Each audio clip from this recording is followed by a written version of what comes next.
బతికున్నప్పుడు ఎవరు పట్టించుకోలేదు కానీ చనిపోయిన తర్వాత మాత్రం నటుడు ఫిష్ వెంకట్ గురించి సోషల్ మీడియాలో వార్తలు ఎక్కువగా వస్తున్నాయి. పైగా ఇండస్ట్రీ నుంచి కూడా మేము అండగా ఉంటామంటూ ఇప్పుడు చెప్తున్నారు.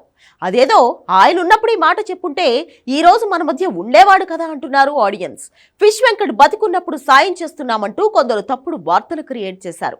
ఇప్పుడు ఆయన చనిపోయిన తర్వాత కూడా ఆయన కుటుంబంతో మరోసారి ఇలాంటి డ్రామాలే ఆడుతున్నారంటూ ఫైర్ అవుతున్నారు ఆయన సన్నిహితులు.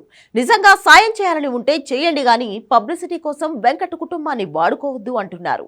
అసలు ఏమైందంటే ఫిష్ వెంకట్ కుటుంబానికి నటుడు సోనూ సూద్ అండగా ఉంటారని హామీ ఇచ్చినట్లు వార్తలు వచ్చాయి.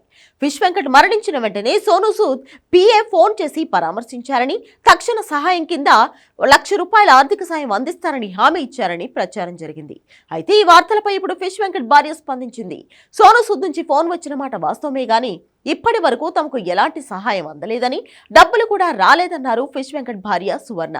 సాయం చేస్తున్నామని చెప్పి అనవసరంగా పబ్లిసిటీ చేస్తున్నారు కానీ ఒక్కరు కూడా రూపాయి ఇవ్వలేదంటున్నారని ఆవేదన వ్యక్తం చేశారు సువర్ణ. సోనూ సూద్ నుంచి ఎలాంటి సాయం అందలేదని ఆమె సంచలన వ్యాఖ్యలు చేశారు.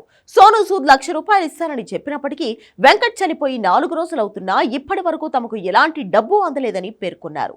అది కూడా ఫేక్ ఫోన్ కాల్ అయి ఉంటుందనుకుంటున్నారు. నిజంగా తమకు సోనూ సూద్ టీం ఫోన్ చేశారా, లేదంటే ప్రభాస్ పిఏ మాదిరే ఇది కూడా ఫేక్ కాల్ అనేది తెలియట్లేదంటున్నారు కుటుంబ సభ్యులు. తన భర్త 100 సినిమాలకు పైగా నటించినా కూడా ఇండస్ట్రీ నుంచి తమకు తగినంత మద్దతు లభించలేదని తీవ్ర ఆవేదన వ్యక్తం చేశారు సువర్ణ. ఫిష్ వెంకట్ అనారోగ్యంతో ఉన్నప్పుడు పరిశ్రమ నుంచి పెద్దగా స్పందన రాలేదు. ఆయన హాస్పిటల్లో ఉన్నప్పుడు కొందరు సాయం చేశారు కానీ పెద్ద మొత్తంలో ఎవరూ రాలేదు.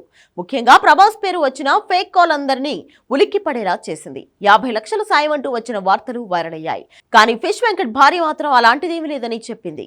అభిమానులు మాత్రం బాగా సహాయం చేశారని ఆమె చెప్పారు. పవన్ కళ్యాణ్ మాత్రమే తమకు ₹2,00,000 ఇచ్చారని, ఇంకెవరూ ఇవ్వలేదని అన్నారు సువర్ణ. మొత్తానికి ఫిష్ వెంకట్ చనిపోయిన తర్వాత ఆయన కుటుంబంతో ఆడుకుంటున్నారు. పబ్లిసిటీ కోసం వాళ్ళని వాడుకుంటున్నారు.